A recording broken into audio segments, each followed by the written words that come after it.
Hello friends, sigma academy channel में आप सभी का स्वागत है।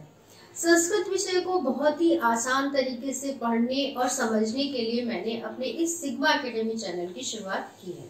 क्योंकि फ्रेंड्स, कोई भी विषय हो, यदि हमें उस विषय की बेसिक चीजों की जानकारी रूट लेवल से होती है तो हम अपने विषय को बहुत ही इंटरेस्ट के साथ पढ़ पाते हैं। कोई भी विषय हो, यदि हम उसको रट के लर्न करें, उसके कंपैरिजन में यदि हम उसको समझ कर लिख कर याद करें तो उसका असर हमारे माइंड पे लॉन्ग टाइम तक रहता है। हमारा कॉन्फिडेंस हमेशा अपने टॉपिक के प्रति बना रहता है।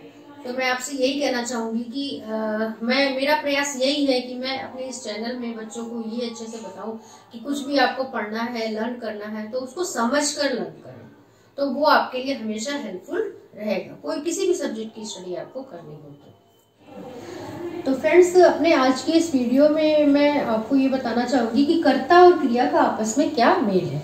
इससे पहले के वीडियो में मैंने आपको पुरुष वचन और लिंग के बारे में बताया था। आज मैं कर्ता और क्रिया का आपस में क्या मेल है इसके बारे में आपको बताना चाहूंगी। इससे पहले मैं आपको ये बता दूं कि यदि जो मैंने ये चार्ट बना रखा है, यदि आप इसको लर्न कर लेते हैं, इस चार्ट को अच्छे से, तो ये आपके लिए हमेशा हेल्पफुल होगा। तो ये चार्ट कैसे लर्न करना है, ये तरीका मैं आपको बताना चाहूंगी। तो सबसे पहले आप अपनी 3 फिंगर्स रखें। तो फर्स्ट फिंगर की टॉप पे आपका प्रथम पुरुष एक वचन में आता है सा, तो हम साप रखेंगे इसको। सेकंड में द्विवचन में आता है तो सेकंड फिंगर के टॉप पे हमारा आएगा तो। और बहुवचन में प्रथम पुरुष एक वचन, बहुवचन में प्रथम पुरुष में आता है ते, तो हमारा हो गया सा तो ते। अब हमारा आता है मध्यम पुरुष। तुम अपने फिंगर्स की मिड पॉइंट पे आएंगे। एक वचन में तम, द्विवचन में युवाम और बहुवचन में यूयम, तो हमारा हो गया सा तो ते तम युवाम यूयम। अब हमारा आता है उत्तम पुरुष। तो उत्तम पुरुष के एक वचन में आता अहम, द्विवचन में आता है आवाम और बहुवचन में आता वयम, अहम आवाम वयम। तो आप देखिए कि पूरा चार्ट हमारी 3 फिंगर्स पे आ चुका है। सा तो ते तम युवाम यूयम अहम आवाम वयम। यदि आप अपने चार्ट को अच्छे से लर्न कर लेंगे तो ये आपके लिए हमेशा हेल्पफुल ये चार्ट आपको करेगा। क्योंकि आगे जब आप संस्कृत से हिंदी पढ़ेंगे तो भी ये चार्ट आपकी मदद करेगा। हिंदी से संस्कृत में अनुवाद करेंगे तो भी आपको इस चार्ट से हेल्प मिलेगी। तो आज मैं आपको बताऊंगी कर्ता और क्रिया के बारे में। कर्ता जिसे हम इंग्लिश में कहते हैं सब्जेक्ट, और क्रिया जिसे हम इंग्लिश में कहते हैं वर्ब।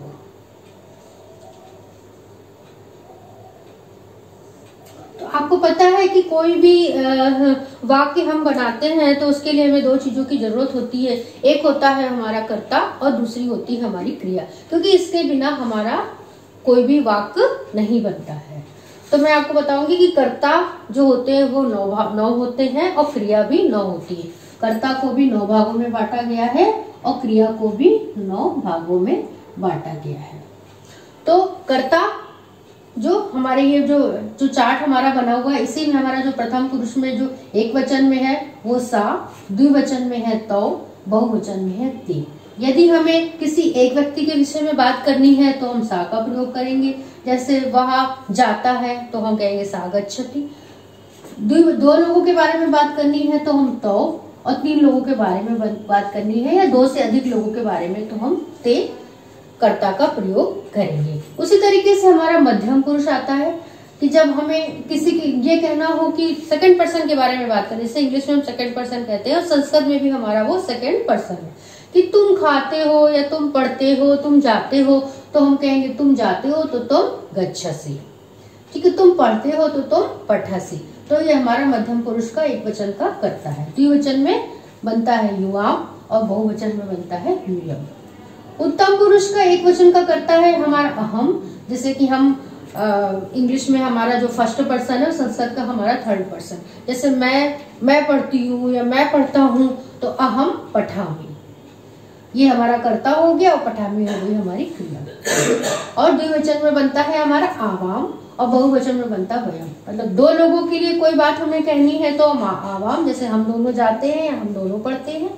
बहुवचन में 2 से अधिक लोगों के लिए तो वयम शब्द का प्रयोग करेंगे। हम सब जाते हैं, हम सब खेलते हैं, हम सब पढ़ते हैं इत्यादि। तो ये हमारा हो गया कर्ता का चार्ट। तो कर्ता हमारे 9 प्रकार के हैं। सातो ते तम युवाम युयम अहम आवाम वयम। ठीक है, तो ये तो हमारे वाक्य का एक पार्ट हो गया कर्ता। अब हमारे वाक्य का दूसरा पार्ट होता है वर्ब, यानी कि जिसे हम इंग्लिश में वर्ब कहते हैं और हिंदी में क्रिया, संस्कृत में भी क्रियासी के नाम से ही जानते हैं। तो अब हम आपको बताएंगे क्रिया के बारे में। क्रिया भी हमारी कितने होती हैं? 9 होती है। ठीक है, तो क्रिया भी हमारी उसी प्रकार से इसको इसी चार्ट में डिवाइड किया गया है कि प्रथम पुरुष में एक वचन की जो क्रिया है वो होती है पठति, और द्विवचन में पठता, और बहुवचन में पठन्ति। यानी कि जब हम कोई हमारा एक वचन में कोई हमारा करता है, जैसे कि वह पढ़ता है, तो हम बोलेंगे सह पठति। ठीक है, पठ हमारी ये पठ धातु है।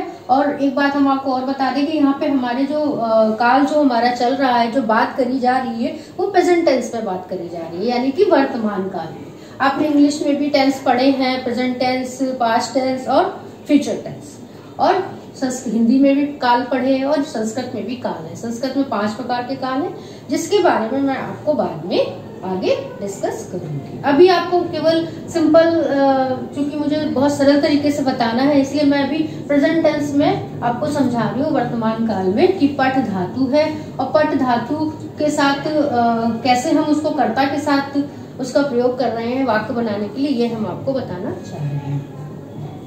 तो हमारा प्रथम पुरुष एक वचन में जैसे कि सा है, तो वह पढ़ता है, तो हम लिखेंगे साह, और एक वचन की क्रिया लगेगी पठति। द्विवचन के 2 लोगों की विषय में बात करी जा रही है, तो 2 लोग पढ़ते हैं, तो और द्विवचन की क्रिया आ गई पठता। और वे सब पढ़ते हैं, तो बहुवचन में हो गई, तो एक बहुवचन की कर्ता हो गया ते, और बहुवचन की क्रिया हो गई हमारी पठन्ति। तो एक वचन की जब हम कर्ता प्रयोग करते हैं, तो हमारी एक वचन की ही क्रिया भी प्रयोग होती है। द्विवचन का करता है, तो द्विवचन की क्रिया प्रयोग करेंगे। बहुवचन का करता है, तो बहुवचन की क्रिया प्रयोग। तो फ्रेंड्स, यही इस चीज हमको इस चार्ट को लर्न करने में मदद करती है। इस चार्ट से हम यही सीखते हैं कि अगर हमें ये कॉम्बिनेशन अच्छे से पता हो कि प्रथम पुरुष एक वचन का करता है, तो प्रथम पुरुष एक वचन की क्रिया ही लगेगी, तो हमें हमारे संस्कृत में हमारी मिस्टेक बहुत कम होंगी और हम चीजों को बहुत ही अच्छी तरीके से समझ पाएंगे। तो ये हमने आपको प्रथम पुरुष का कर्ता और प्रथम पुरुष की क्रिया के बारे में बताया। अब हमारा आता है मध्यम पुरुष।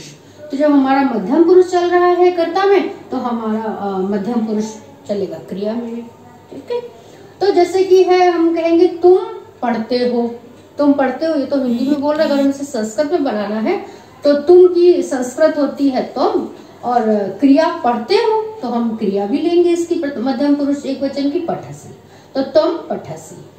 अगर हम इसको द्विवचन में 2 लोगों के लिए कहेंगे कि तुम दोनों पढ़ते हो, तो तुम दोनों के लिए हमें पता है कि मध्यम पुरुष की जो करता है वो है युवाम, और मध्यम पुरुष द्विवचन की क्रिया लेंगे पठता, तो युवाम पठता।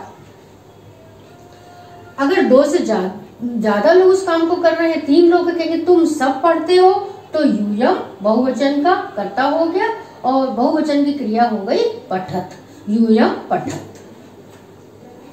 तो तुम पढ़ते हो, तो तुम पठसी, तुम दोनों पढ़ते हो, तो युवाम पठता, तुम सब पढ़ते हो, तो यूयम पठत।